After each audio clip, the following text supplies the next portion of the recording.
Good evening, everyone. My name is Christine Kennedy, and on behalf of my colleagues in the Office of Alumni Engagement, I'd like to thank you for joining us this evening for our second virtual talk in our exploration series, which is generously sponsored by our affinity partner, BMO MasterCard program.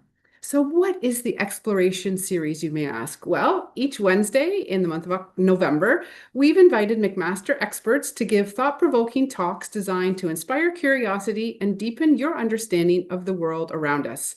Tonight, we'll be welcoming Alysha McDonald, a PhD candidate in the Department of Sociology, as she gives a talk on the sociology of risk, crime, punishment, and public safety. Before I welcome Alysha, I'd like to take this opportunity to acknowledge that the land on which we learn and work, and where this webinar is taking place here on McMaster's campus, is the traditional territory of the Haudenosaunee and Anishinaabe nations. The territory was the subject of the Dish with One Spoon Wampum Belt Covenant, an agreement between the Iroquois Confederacy and the Ojibwe and allied nations to peacefully share and care for the resources around the Great Lakes. Just a reminder, as always, this webinar is being recorded, and if you have to pop off for whatever reason, well, you'll get a link later this evening with the recording, so feel free to watch that later or pass it along to family and friends who might be interested in the topic as well. So now, as I mentioned, Alysha McDonald is here, and she's going to be talking about the sociology of risk.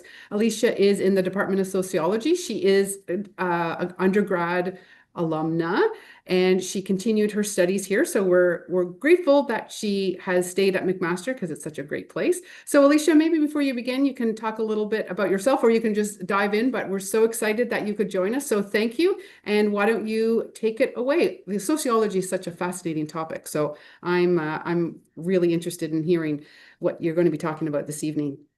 Yeah, I'm very much looking forward to sharing it all with you. So why don't I start by just sharing my screen here so that you can see what I'm going to be talking about, and then we can jump into it. Okay, I'm going to go ahead and assume that that is visible, and we can jump in. But thank you so much, Christine and Jenna, and just generally to the Office of Alumni Engagement for inviting me. I am really excited to share some of my most recent work with you all. This is not something that I've talked about a lot before, but something that I've been working on for a long time. So I'm really looking forward to today. As Christine mentioned, my name is Alysha McDonald, and I'm a PhD candidate in the Department of Sociology here at McMaster University. I also did my undergraduate degree here in social psychology before doing my master's degree at the University of Toronto.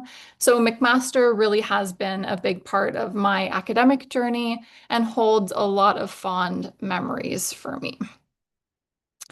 So in my PhD work, I mainly study the lived experiences of people on the margins of society, particularly those navigating systems of punishment, social control, and also inequality.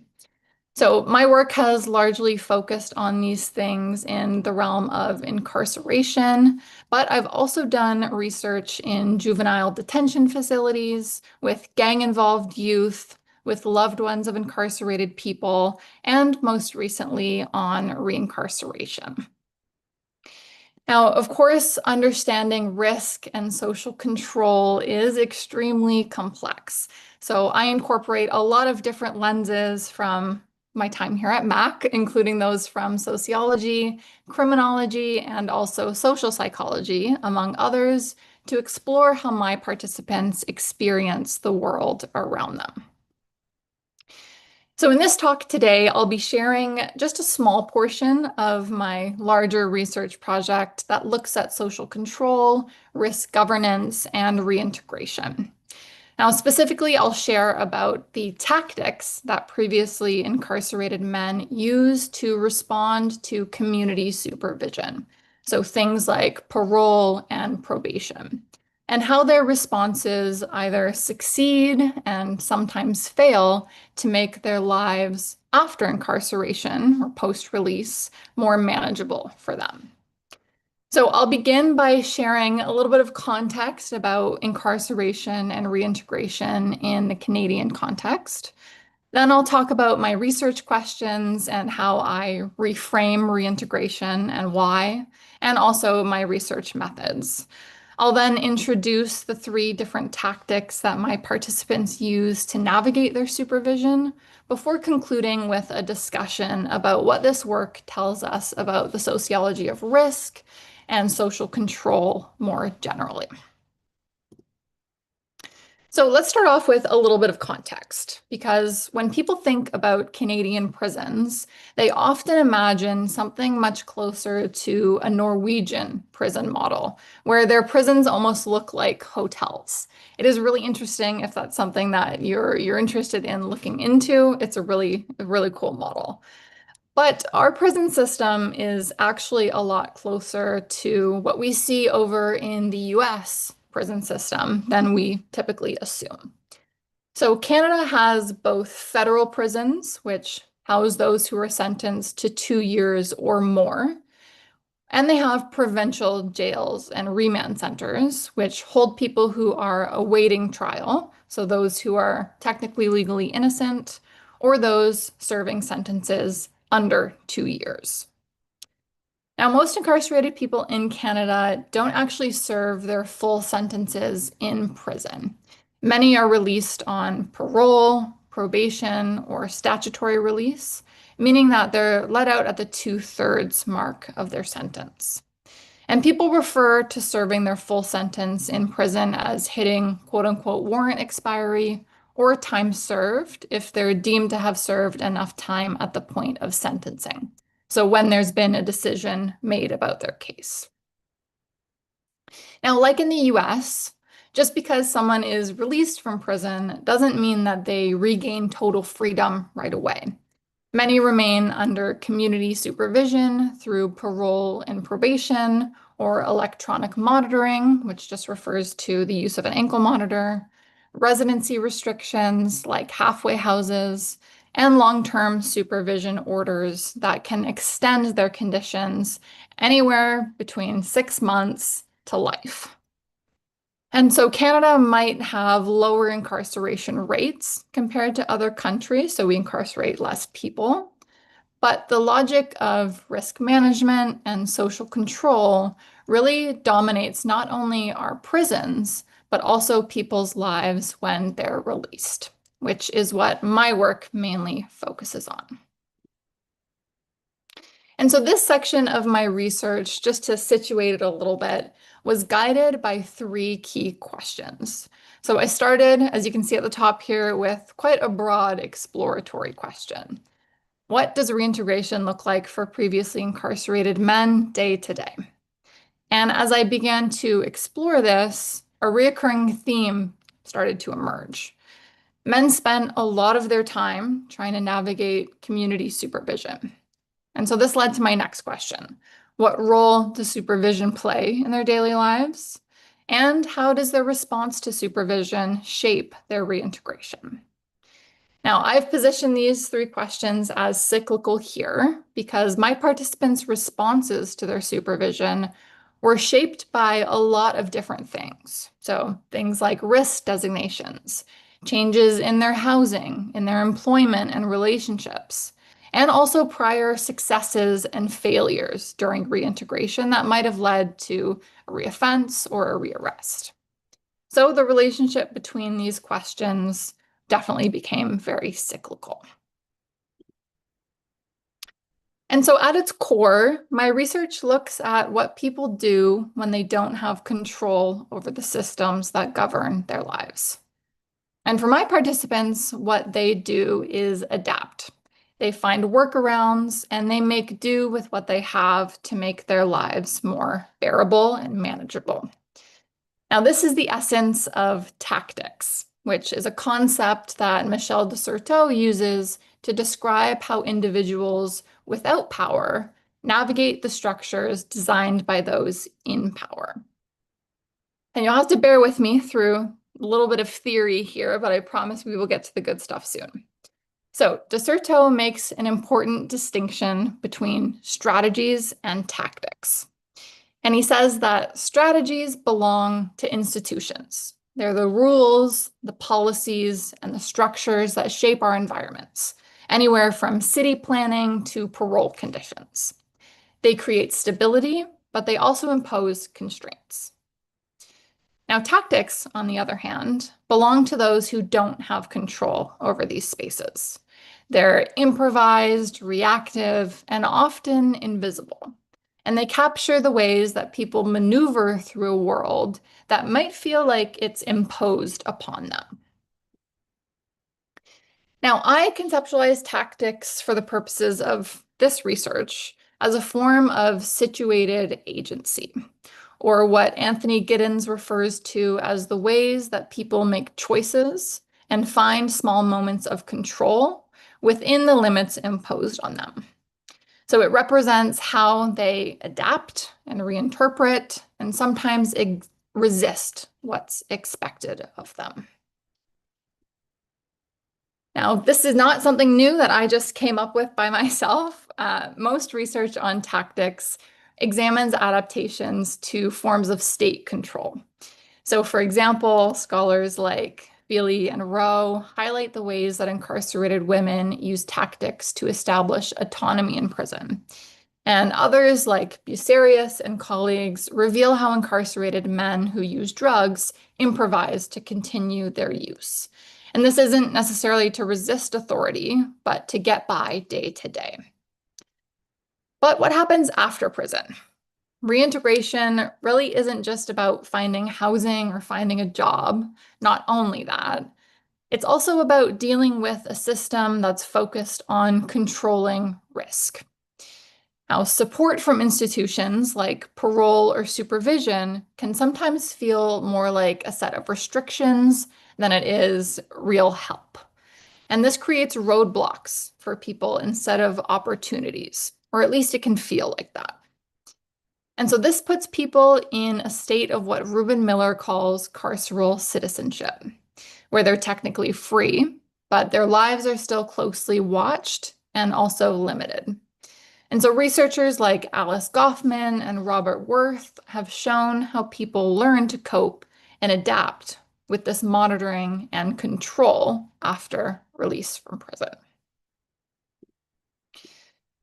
And my research in particular builds on all of this work that exists in this space by looking at how previously incarcerated men respond to supervision in different ways, sometimes resisting and sometimes going along with it or conforming to it. Now, their actions are not fixed. They're very much changing depending on their situation, their experiences, and the systems that they interact with.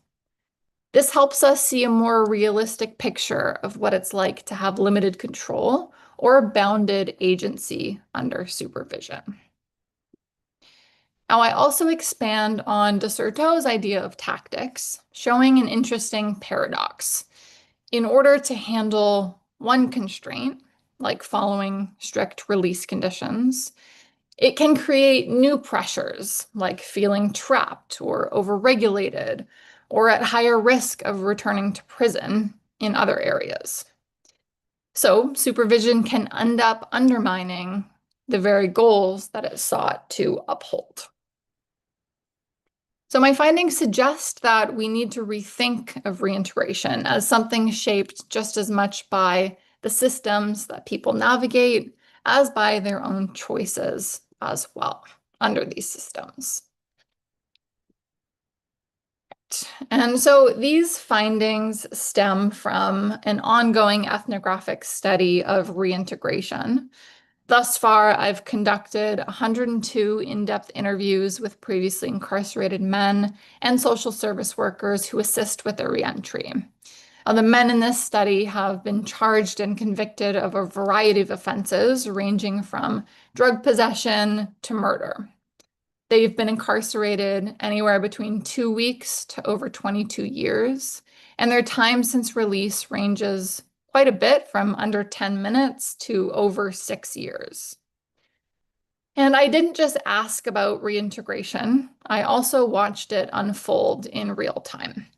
Thus far, I've spent over 600 hours doing participant observation with men immediately after being released from one of the city's largest provincial jails, as well as those living in halfway houses and those attending community maintenance programs across the province. I've also analyzed photographs, risk management tools, discharge plans, media releases, and official statistics on provincial releases in Ontario to piece together a broader picture of what reintegration looks like across the province. And so that is a very quick overview of my research methods. If there's any methodologists in the chat, I am more than happy to dig into some of those details during the Q&A if there are questions. But I'd prefer to move along to the findings section. So while participants described a real host of challenges during reintegration, supervision was definitely at the forefront. It structured their time, their movements, their decisions, and their relationships, often shaping how life post-release was organized. And to make their supervision more manageable, these men moved within and between three different tactics. Now, I call these tactics overcompliance, compliance, and edge walking. And although many defaulted or preferred a particular tactic, their responses really shifted within and between different kinds of tactics. So some men responded to supervision by overcomplying. And this was usually out of a fear of breaking a rule or being seen as risky. So they tried to control every detail of their lives, reporting too often, avoiding public spaces altogether, and planning for worst-case scenarios. At first, this gave them a sense of safety, but it quickly became another form of confinement, leading to anxiety, isolation, and disconnection from society. Now, this response was especially common among older men who had spent many years in federal prison and who were deemed to be high risk. Now, the fear of being sent back to prison made them quite hypervigilant, and they did everything that they could to protect their physical freedom, even when it became counterproductive to reintegration. So, for example, we can see this in Mato, a 52-year-old Indigenous man who spent 2 years in federal prison, and he explains how he carefully stayed within the limits of his supervision. So he says, let's say they say near, referring to a park. Well, near could be 50 feet. Well, you know what? Don't take the chance to be 50 feet. Be 100 feet. Go over and above what you need to do. Because 99 times out of 100, guys get roped, meaning reincarcerated, or pick up new charges for not thinking their conditions through. It's not worth it. And so we can see that Mato's overcompliance came from a deep fear of breaking a rule. He stayed very hyper-aware of the boundaries of his conditions, constantly monitoring his movements to avoid any mistakes. His strict rule following gave him a sense of control, but it also kept him sort of trapped in the very system that he was trying to escape. So he was unable to fully trust his own judgments moving through the community, even though he knew the parameters of his conditions, and he wasn't able to move through life with much ease. And so a lot of men also responded to supervision by avoiding social situations altogether.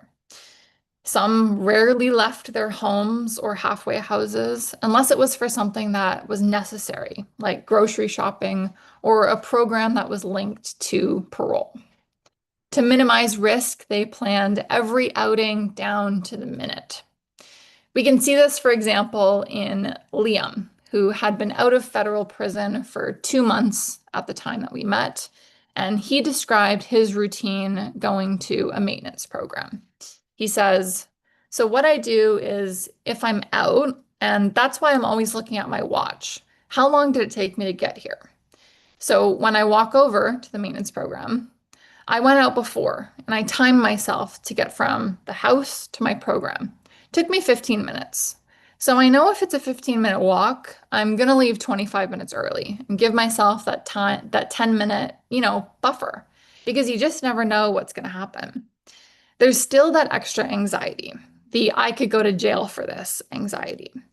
So after my warrant expiry, I can put more serious effort into social interactions because I'll hopefully have less anxiety around being out in the community. So Liam's movements were so tightly choreographed that even simple and pre-approved outings became forms of intense calculation. He spent more time checking his watch than connecting with people. What was meant to support his reintegration instead deepened his anxiety and isolation, making his outings feel a lot less productive and beneficial as they were meant to, and more like high stakes calculations and risks that could get him sent back to prison. Now, some men responded to supervision not by over-complying, but by simply complying. They followed the rules, but they didn't go above and beyond what was required of them. So compliance was a way to keep their heads down and avoid any extra unwanted attention. While this approach made supervision perhaps easier, it also kept them in a kind of liminal in-between waiting period where they were putting off things like work and housing or rebuilding relationships until they felt less restricted, like it was safe to do so. And compliers often came from one of two groups, and definitely on polar ends of the spectrum. Those with short-term supervision who knew it would end soon. Often this was probation that lasted 6 months or less. And on the other side of things, those with lifelong conditions who accepted that constant monitoring was just a part of their lives. In both cases, compliance reflected a sort of quiet surrender to a system that they saw as inescapable, at least for the time being. Now, Tom and Jack exemplify compliance as a way to endure their conditions. They're more so from this first group with lighter and shorter sentences. When I asked them how they felt about their probation, Tom told me, being a law-abiding inmate, I found it kind of easy to actually follow my conditions. So it wasn't that hard for me to uphold. And after some time, I'll be free, totally free.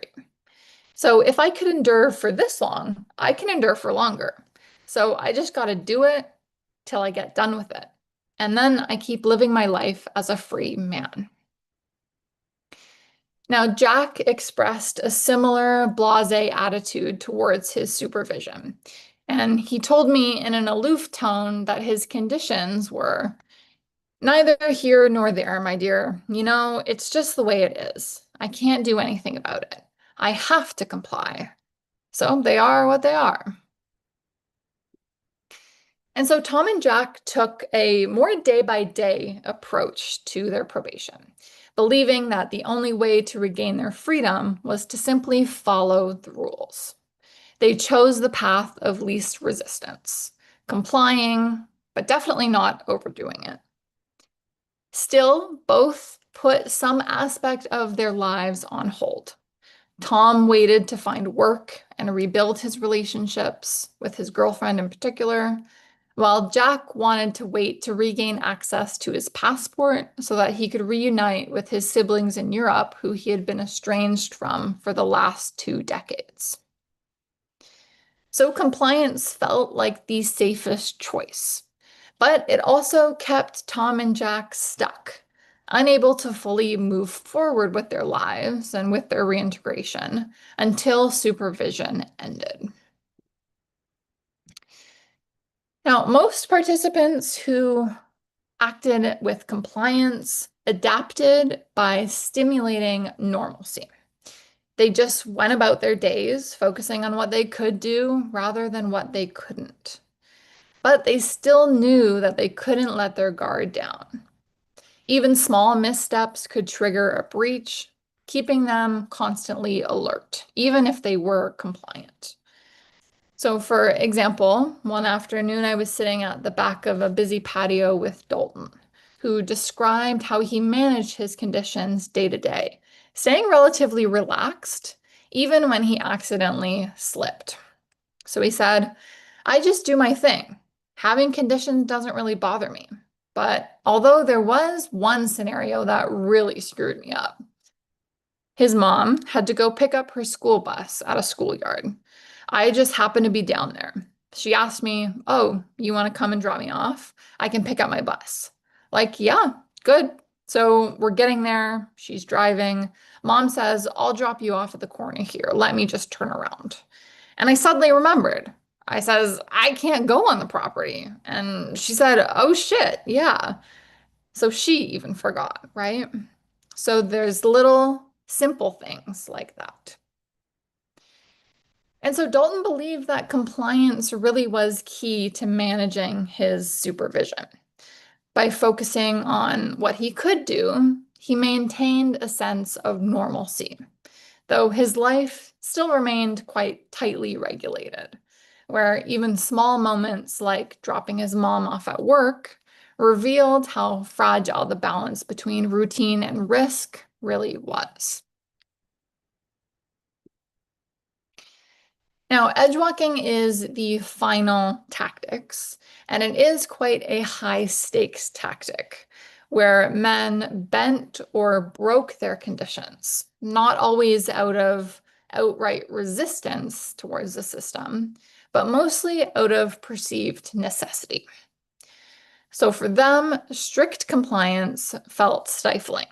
So edgewalkers took small but calculated risks to access what they saw as essential to rebuilding their lives. Like overcompliance, edgewalking required careful planning. But instead of stagnation, these participants believed it helped them reintegrate. Still, it demanded constant deception and vigilance, which ironically only deepened the very stressors and containment that participants were trying to avoid by doing it. And men who used this tactics, interestingly, didn't have many clear demographic patterns. They ranged in age from their early 20s to late 50s and into their 60s, and had served both short, medium length, and long-term federal sentences. They were more likely to have extensive histories with the criminal justice system and also limited support networks. Years of cycling in and out of custody often left them quite jaded and skeptical that the system could offer a real path forward. So they took matters into their own hands, unlike those who complied or overcomplied by relying on formal reintegration services or adjusting their needs to their conditions. Edgewalkers felt that it was much riskier to go without the things that they believed were necessary for meaningful reintegration. So, for example, John, a 54-year-old man who had spent most of his life cycling in and out of prison, and his friend Cody, who had just finished one of several federal sentences, edgewalked by regularly sneaking out of their halfway house to hang out, which was a violation of both of their conditions. Now, during his interview, John explained how they carefully planned each outing to avoid getting caught. He said, I'll leave an hour early and I'll go sit at Tim Hortons or somewhere and just do whatever until he leaves. We both give different places that we're going, and then I come back and I park around the corner. And then he gets in the vehicle and we take off. Every time we go out, we have to come up with a new plan. Who's going to leave? Who's going to go leave first? How much time there's going to be in between? And we try to mix it up so we don't associate us leaving together all the time. We have to sneak around, and it's fun. It makes life interesting. But we're taking a huge chance because on Friday, we almost got roped 3 times. So by meticulously organizing their outings, John and Cody created brief moments of freedom within what felt like a state of constant surveillance. The thrill of sneaking out made life feel less restrictive, but it also added stress. Each move was a strategic mission requiring deception, where feeling freer ironically demanded even greater vigilance and attention. Now, while John and Cody took extensive precautions to avoid getting caught, others were more flippant, justifying their actions as harmless ways to navigate what they saw as ridiculously strict conditions. So, for example, Gunnar, a 53-year-old man who cycled in and out of custody since he was 28 years old, framed his breaches as harmless. He said, breaching that's not recommitting offenses or committing new offenses. Yes, breaches are offenses, but it's not the same thing as going and doing the same crime I did in the beginning to get in trouble. It's having a second cell phone. It's being caught in the wrong place. I'm doing stupid little things that are breaching conditions, not breaking a real law. I'm not going out and sexually assaulting. I'm not going out and robbing this place. I'm not going out and killing somebody. And so Gunnar edgewalked by using a second cell phone to stay in touch with his supports without needing pre-approvals from his parole officer. And while this was a clear violation of his conditions, he framed these things as stupid and small. They were harmless for him, arguing that they weren't as serious as some of his past offenses. So he instead shifted responsibility to the criminal justice system, criticizing how treating what he considered minor instances as serious offenses for him made reintegration harder, and it restricted access to things that he felt entitled to, like privacy, access to support networks, and communication freely. Now, Gunnar's one example of a more flippant participant about breaching their conditions, and they blamed the system more so than taking accountability for their actions. Now, on the same sort of wavelength, others edgewalked to directly prevent themselves from reoffending. So, for instance, Tan was recovering from an opioid addiction at the time of the study after serving a year and a half in federal prison for what he described as a drug-induced assault. And he used THC, the active ingredient in marijuana, to manage his opioid addiction, even though it breached his conditions.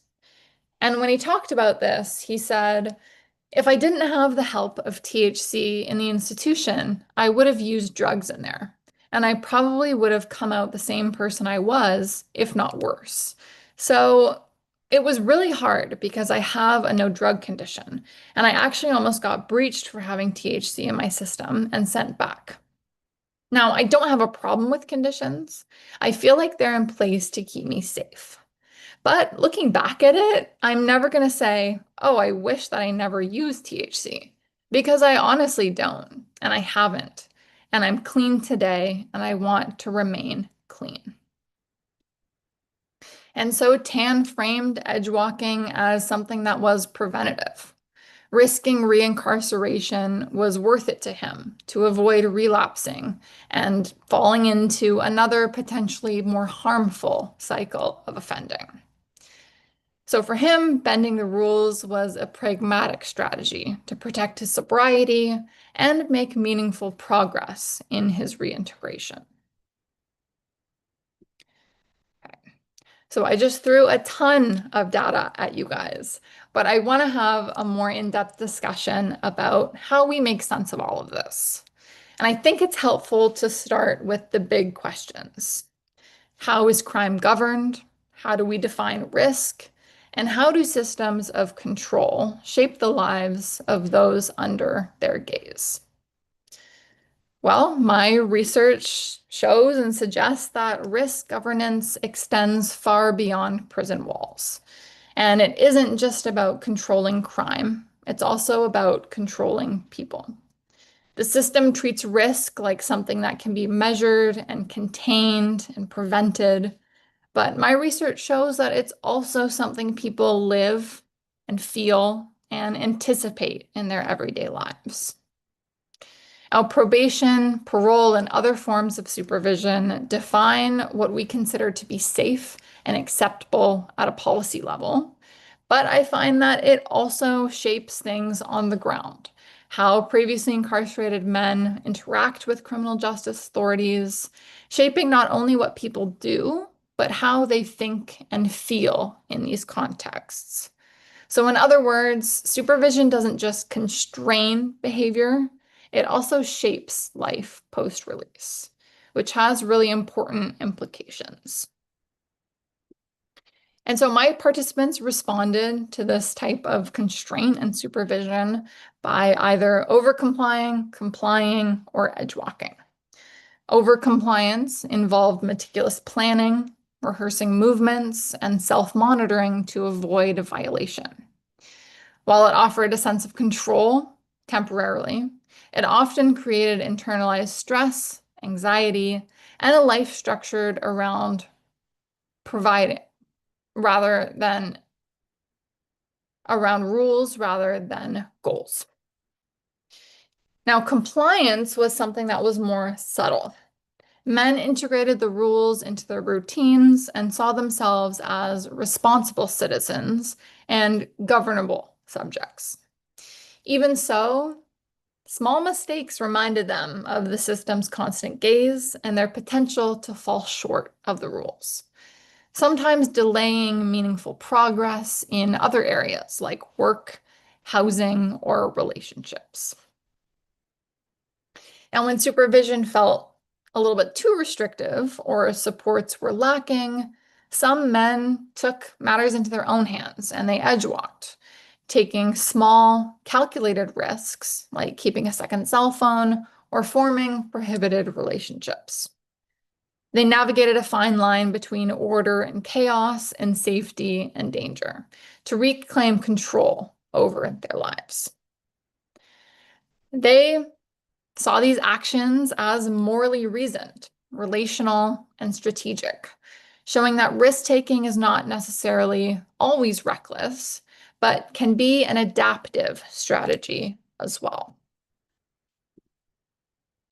It's important to note, too, that while supervision encouraged rule following to some degree, my participants' use of tactics also reveals a key paradox, where efforts to manage one constraint, like complying with release conditions, often created pressures elsewhere.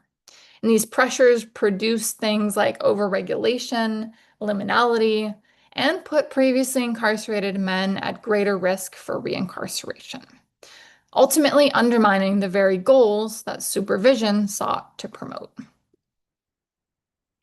And so taken together, this tells us something important about how risk governance works. It produces moral economies where individuals must constantly calculate what kind of risk is worth taking. In this sense, reintegration becomes a balancing act. Too much compliance and life feels stagnant. Too much defiance and they risk reincarceration.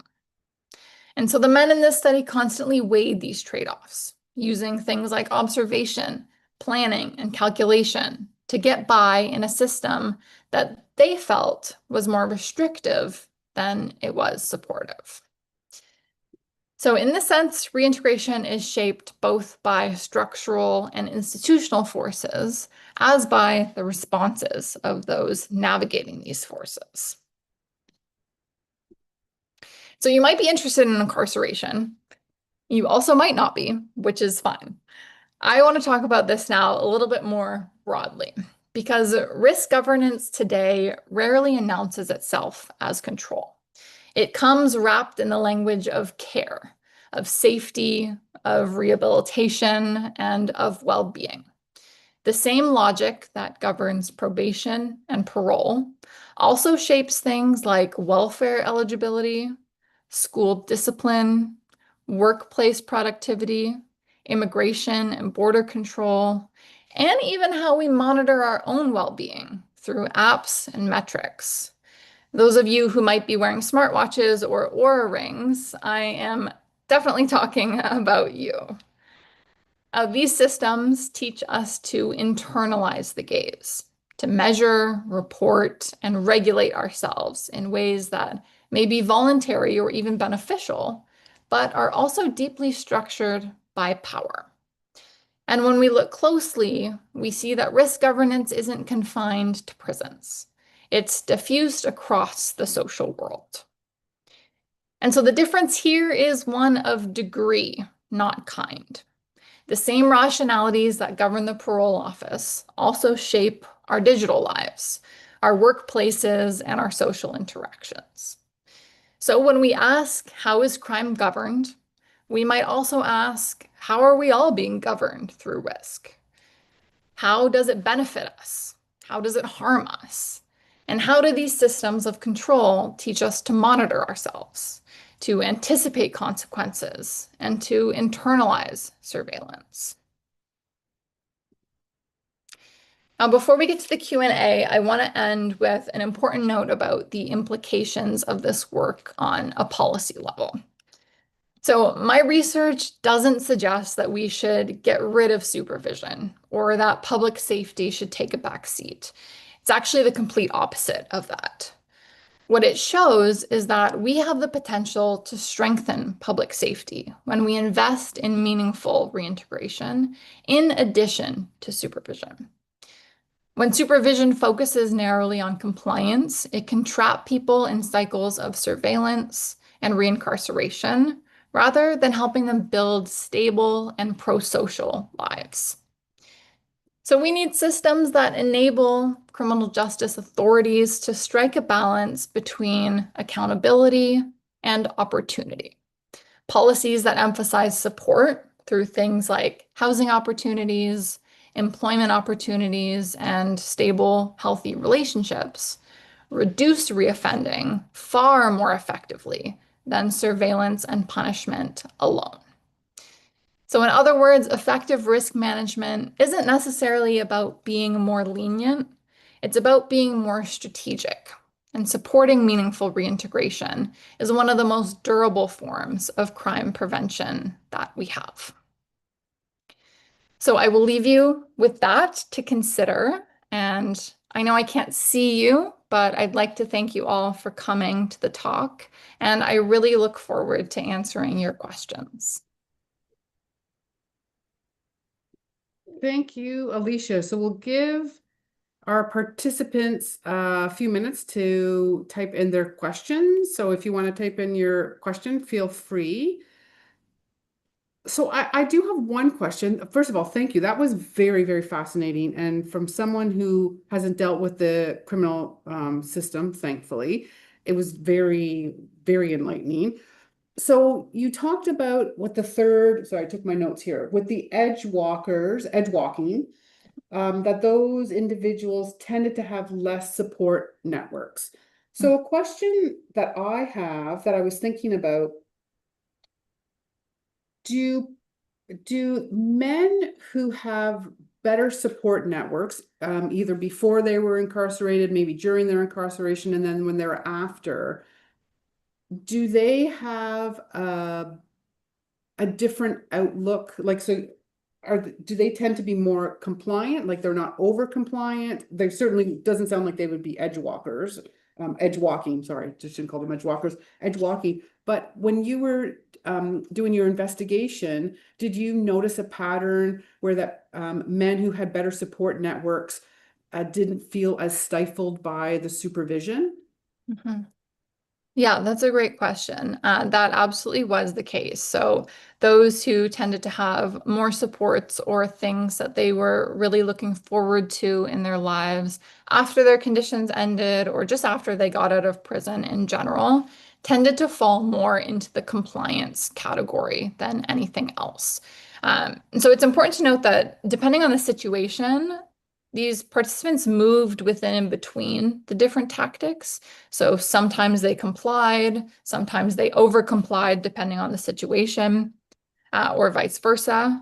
But typically those who had more supports and pro-social things to look forward to did comply more often, which I think is a really important takeaway for how we look at risk governance and managing social control and things like that. Absolutely. So Mhm. we did have a few questions that let me uh, get to. So we did have this question come through. Thoughts on people serving time in their early 20s and then being ousted by society even after serving time. What is their oh, I can never pronounce this, their chances of going back to jail? Is this a valid concern? Right. So I guess basically this is asking about whether or not if people are, young and then they don't have the proper support networks, you know, the chances are they're probably going to reoffend. And is this a valid concern? Yeah, that's a great question. Recidivism is a word that always trips me up too. Thankfully, I've said it so many times that I can just say it right off the cuff now. But yeah, recidivism rates for young men in particular, and unfortunately, we're seeing a trend of more young women as well, reoffending and being incarcerated. They are statistically higher than for older adults. So we typically see older adults naturally age out of offending and reoffending.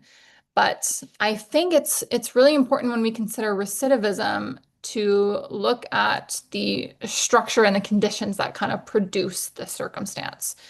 So recidivism is not inevitable just because you're young.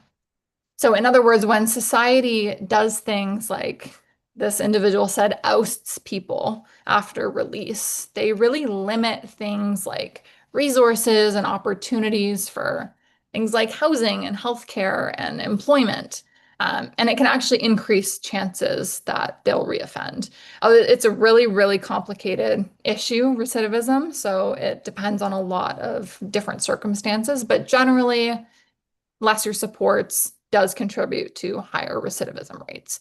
So it's absolutely a valid concern.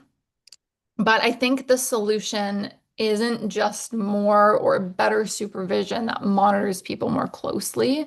It's also about funding different reintegrative supports, right? So things like housing, employment, healthcare, like I mentioned, specifically geared towards people coming out of incarceration. And then in addition to that, reducing stigma and creating opportunity for young people to either establish firsthand or to reestablish their footing in society. So, of course, it's important to hold people accountable for the choices they make, but I think it's also equally important to consider the conditions that lead to these choices in the first place. Yeah, that's a Okay. great question, though. It's absolutely a valid concern. Okay, well, thank you. Another question that has come through. What are your thoughts on restorative justice? Is it possible in a society as complex as ours? Mhm. Yeah, restorative justice is definitely something that's gaining a lot of traction right now as an approach.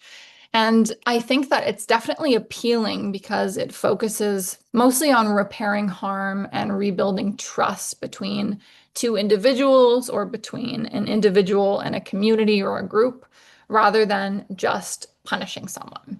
But as this individual mentioned, it is definitely complicated, especially in a society like ours. And so I think what's important to think about when you talk about restorative justice is to consider both the victim and the offender and the overlaps that happen between those groups, as well as the context of the situation. So it has to be done very carefully and very thoughtfully. Now, that said, restorative justice doesn't always require face-to-face interaction. It can take a lot of different forms from I've seen like mediated dialogue to community-based programs, and I've sat in on a lot of those instances with these participants in particular. And so I think when it's done well, and it's a whole other topic about what it means to have done this well, I think it does create real opportunities to restore relationships and trust that maybe traditional forms of punishment overlook. Um, Now, I don't think that it should necessarily replace conventional justice entirely. There's a lot of social functions for our justice system, but it can definitely complement them. So especially if we design release and supervision and support um, with these things in mind, with restorative justice practices in mind, and we go on to handle these things with care, I think it can be extremely effective. I've seen it firsthand, so I'm inclined to say it can be extremely effective. Yeah. Oh, well, that's great. Well, thank you. And thank you for that question that came in. Okay, so Ken is asking, okay, so this is a very long question. Thank you for this, Ken. It's legal and it's about release conditions. So I'm going to ask, but I'm not quite sure, Alysha, if you think this is something that you can answer. So Ken is asking, can you talk about this issue in release conditions? How often are parolees being returned to incarceration for these conditions? Canadian law puts the onus on the Crown to demonstrate the need to attach conditions to a bail application. Example, imposing curfews or requiring a relative to assume legal responsibility for ensuring the accused adheres to their release conditions. Yet crowns and courts have taken to layering on even more complex bail conditions. Example, abstinence from drug use, as I think it was Tan, you talked about, that may be difficult or impossible for the accused to obey, especially those with addictions who are homeless. The upshot, an escalating spiral of bail arrest detention that has filled Ontario prisons with people who are charged with a minor crime but are now behind bars for multiple bail violations. Yeah. Yeah, so it can touched on a lot of really important issues here, especially with bail reform. I can speak a little bit to bail reform practices in Canada and the situation of bail and particularly remand, but I would definitely direct towards one of the John Howard Society's most recent reports on bail and remand in the province of Ontario. I was able to get a copy of that a little bit ahead of the release. It is out now, so I would definitely direct towards that report for more detail. But they've touched on a really important issue here where stringent bail conditions are causing individuals to be incarcerated far more often and far longer, depending on how many bail conditions are violated or how often they've been violated in the past. And so it is leading to this really vicious cycle of people not being able to get bail, people spending a lot longer in remand where they are technically legally innocent. And as a result of having these conditions on their files where they've violated bail, their conditions upon release at the point of sentencing then become a lot more dominant, a lot more risk averse. And so it just makes things a lot harder when people eventually reintegrate. So that report actually has a lot of calls to action and policy related to this. One of the biggest ones is definitely looking at reasonable bail conditions and looking at an individual circumstances and saying, what is a reasonable bail condition? You know, someone with an addiction to a substance like TAN, is a no drug use going to be something reasonable and feasible in the long term, or is it just going to create this cycle of offending? I did have one participant who committed his initial offense in the early 2000s, and he finished his sentence within 2 years and is still cycling through the justice system because of breaches of condition. And so he's never committed what we would consider a new offense since then, but still has spent nearly 25 years in the system.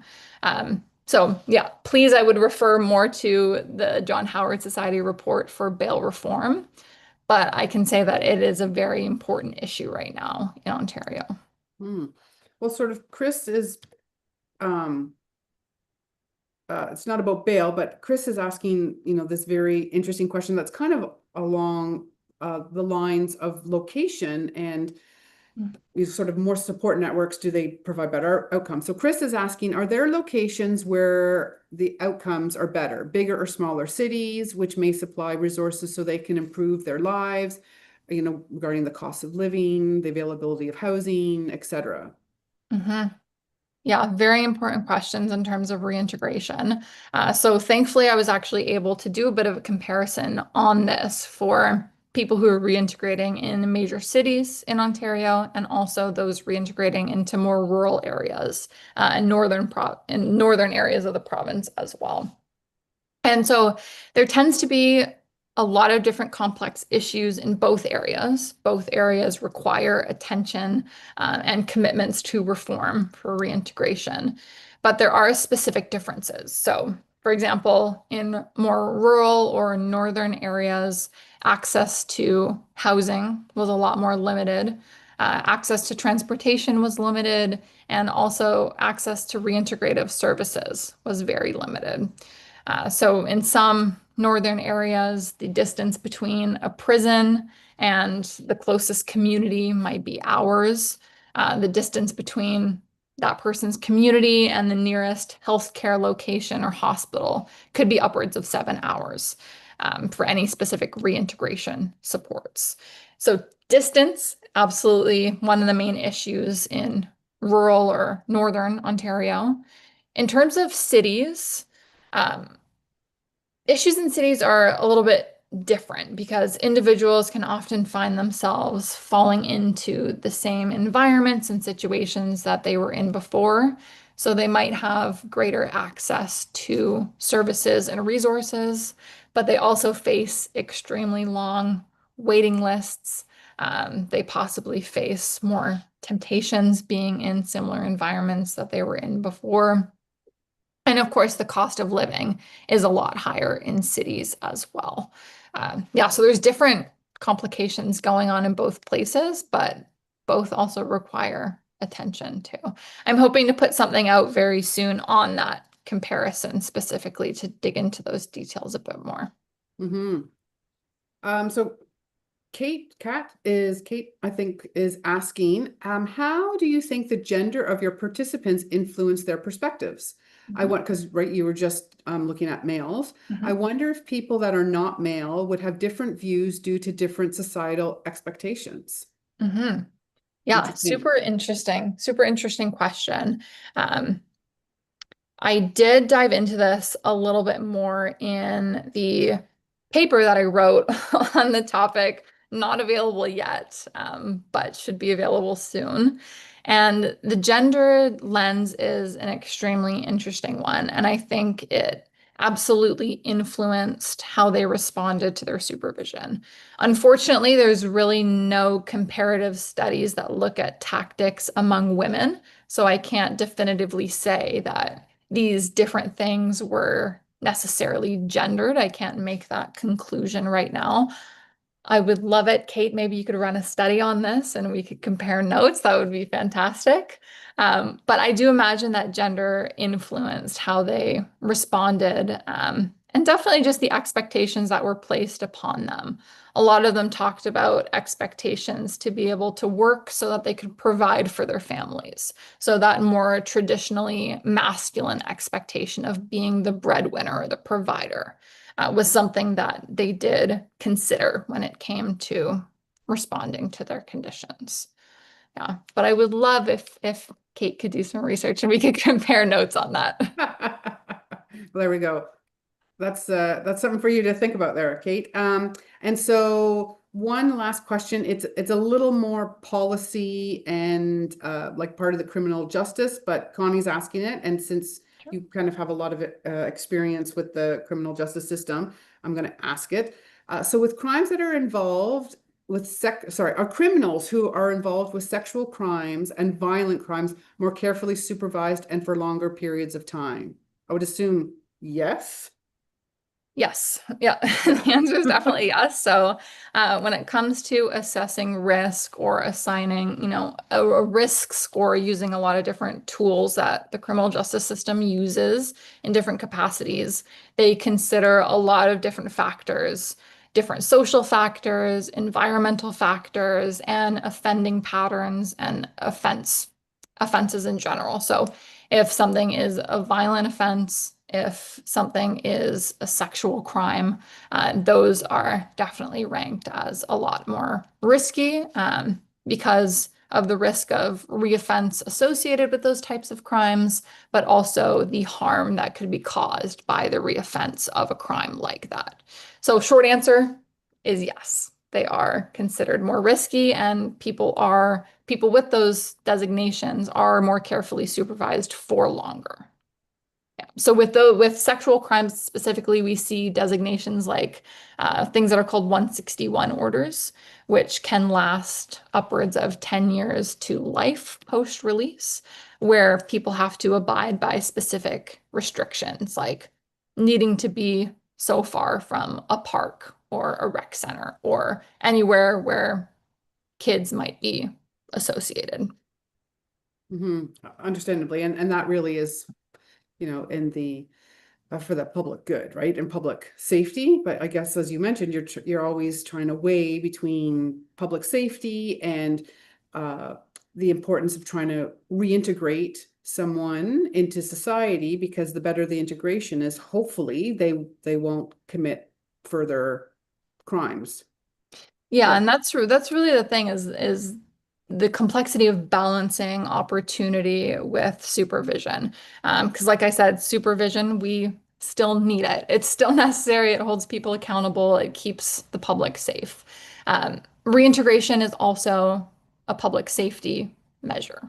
So we can use it strategically and provide people with proper opportunities that actually reduce their risks of reoffending. Mm-hmm. Well, I'm very mindful. We're a little after 8, so I'm mindful of our time. So I think I'll just take this opportunity now to conclude. And thank you so much, Alysha. Your research is, super fascinating, and it's really important. It's obviously important to the people, the men, because you're studying men, but to the men who are incarcerated and who are trying to reintegrate back into society, and for their families, and also for the public as well. So thank you for all the research that you are doing. We look forward to seeing you, take what your research and then help build some policy around that. And we thank everyone for joining us this evening, and we hope that you'll join us next Wednesday when we will have Dr. Alex Sevigny join us, and AI is on the topic. We're talking about how AI without limits threatens public trust. So thank you, Alysha. Thank you, everyone, for joining us, and I will bid you a good night. Take care, everyone. See you soon.